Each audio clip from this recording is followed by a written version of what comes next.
Soy Angélica Palomino, médico pasante de Servicio Social del Departamento de Bioquímica. El día de hoy les hablaré de las propiedades físico-químicas del agua. ¿Por qué el agua es tan fundamental para la vida? Desde hace mucho tiempo se reconocen su estabilidad química, sus notables propiedades como disolvente y su participación como reactivo bioquímico. Ahora se sabe que el agua es un componente indispensable de procesos biológicos tan diversos como el plegamiento de proteínas, el reconocimiento biomolecular en mecanismos de transducción de señales, el autoensamblaje de estructuras supramoleculares como ribosomas y la expresión génica. A fin de entender cuán esencial es el agua para los procesos de la vida, es necesario revisar su estructura molecular y las propiedades físicas y químicas que resultan de esta estructura. La inmensa mayoría de las células están compuestas por 80% agua y 20% de todas las demás moléculas. Así, la vida en la Tierra se presenta como una solución acuosa, por lo que la molécula de agua es la más abundante de todas las que integran los seres vivos. Además de su abundancia, las características de la molécula de agua ejercen una profunda influencia en la estructura, organización y funcionamiento de los seres vivos. Las propiedades físico-químicas del agua y el hecho de que ésta es el solvente del resto de los componentes celulares influyen de modo decisivo en la organización y disposición espacial de todas las demás moléculas de la vida, como son lípidos, proteínas, ácidos nucleicos y carbohidratos. El agua representa el 50 al 60% del peso corporal total en adultos y 75% del peso corporal total en niños. Debido a que la grasa posee relativamente poca agua relacionada con ella, las personas con obesidad tienen a menudo un porcentaje menor de agua corporal que las personas delgadas. Las mujeres muestran con frecuencia un menor porcentaje que los hombres y los adultos mayores tienen menor porcentaje que los jóvenes. El agua está distribuida entre los compartimientos intracelular y extracelular. Alrededor del 60% del agua total del organismo es intracelular y 40% extracelular. El agua extracelular incluye el líquido en el plasma y el agua intersticial. El agua transcelular es una proporción pequeña y especializada de agua extracelular que incluye las secreciones gastrointestinales, orina, sudor y líquido que se pierde a través de las paredes capilares debido a procesos como la inflamación.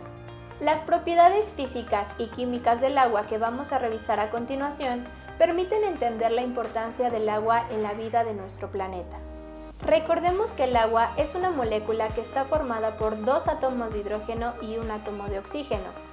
Pero lo particular de la disposición de los átomos es que los átomos de hidrógeno no están de manera opuesta uno al otro, sino dispuestos formando un ángulo de 104.5 grados. Esta disposición va a permitir que la molécula del agua desarrolle ciertas propiedades que son fundamentales para el establecimiento de la vida en nuestro planeta. El agua es considerada una molécula dipolar debido a que los átomos de hidrógeno tienen una carga parcial positiva y el oxígeno tiene dos cargas parciales negativas. Por lo tanto, en la molécula del agua vamos a tener dos cargas parciales positivas dadas por los átomos de hidrógeno y dos cargas parciales negativas dadas por el oxígeno.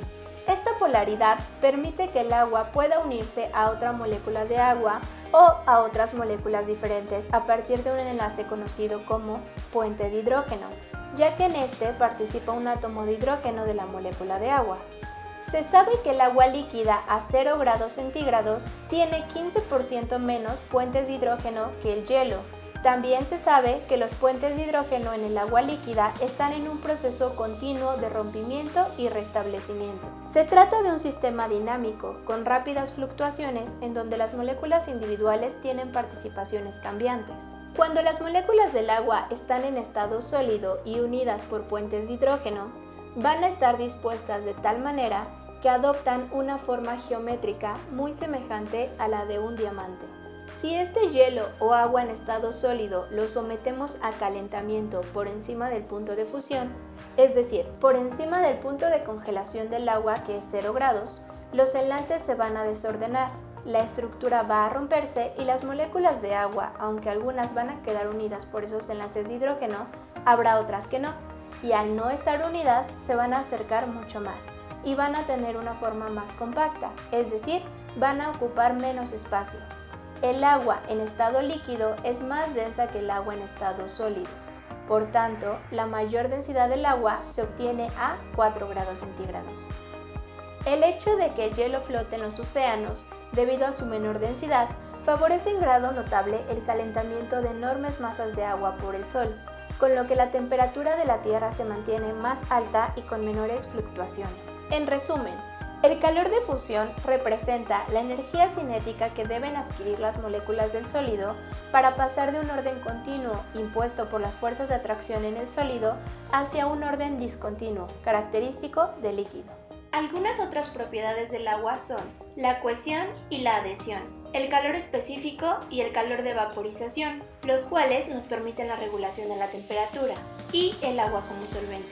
Se entiende como cohesión aquella fuerza que permite que las moléculas de agua se unan entre sí a través de los puentes de hidrógeno, mientras que la adhesión es aquella fuerza que permite que moléculas de agua se unan a otras moléculas diferentes, utilizando el mismo tipo de enlace, es decir, puentes de hidrógeno.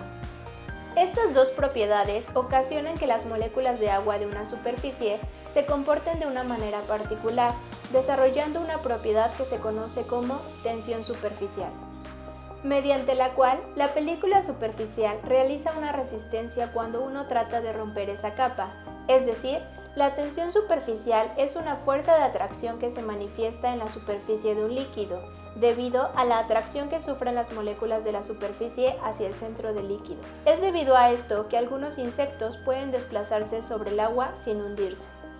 Ahora bien, para entender cómo funciona la regulación de la temperatura, debemos primero conocer qué es el calor específico, el cual se define como la cantidad de energía calorífica necesaria para aumentar la temperatura de 1 gramo de una sustancia en 1 grado centígrado.